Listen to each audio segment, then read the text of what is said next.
Hi, everyone. I rarely make a reaction video, but I came across something today that's so bad, I just need to talk about it. So, this is Figma Sites. It's a new thing from Figma that's in beta where basically you can generate a website from designs. And I saw a post about it where somebody used it and they make this site that looks fine. And then let's go into the DOM. So I'm going to take my first element here, and that's a div. It's not an H1. In fact, it's in this massive sequence of divs. And then I look at, well, this could be a section. It's a div. It's all divs. Span, div, div, div, div, div. Go down further. This could be maybe an ordered list or no, it's divs, div, div, div, div, div, div, div, div. Now, you might be thinking, oh, well, this is like some beta product, so it hasn't refined yet, except that when you go to the help for Figma sites, you see improve the accessibility of your site. And here it says, by default, Figma assigns the div tag to all elements except images. Oh my goodness. That is one of the worst decisions for an HTML generator I've ever seen.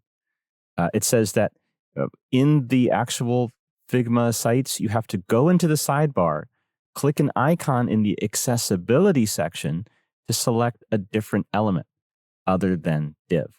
So this suggests that doing anything other than divs is only an accessibility concern. And it is a massive accessibility concern.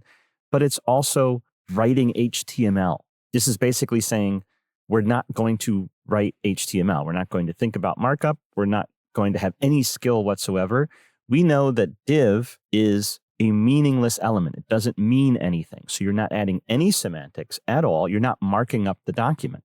So it's bad for SEO, it's bad for readability, it's bad for maintainability, it's bad for future proofing, and it's horrific for accessibility. Plus, like I said, it's just unskilled. It's completely unskilled. And then when you go down, they start talking about the different possible elements you could use. Div is at the top, a general container for grouping elements. And then it talks about article aside, footer, header, other things. No, the HTML specification tells us that the div is an element of last resort.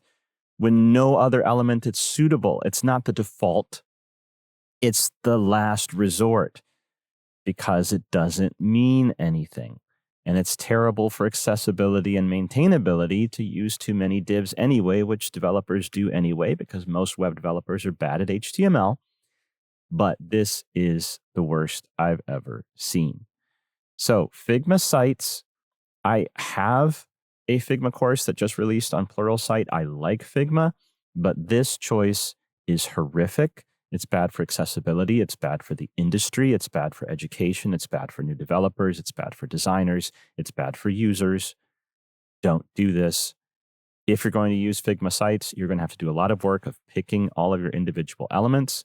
If that sounds like a pain to you, do not use this, or maybe use an LLM to try to update the output to better semantic HTML. I don't know, but just on principle, I don't know the decision making here, but it feels like decisions by devs. And there's a lot of devs out there that don't understand HTML.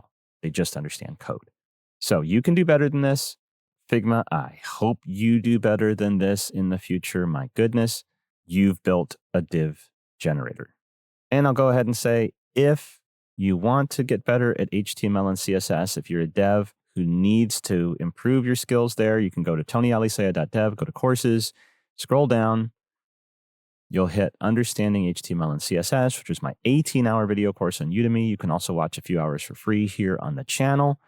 It will help you out to learn to read the specifications and do things properly and actually gain some skill. All right, just wanted to get that off my chest. Have a great day, everybody.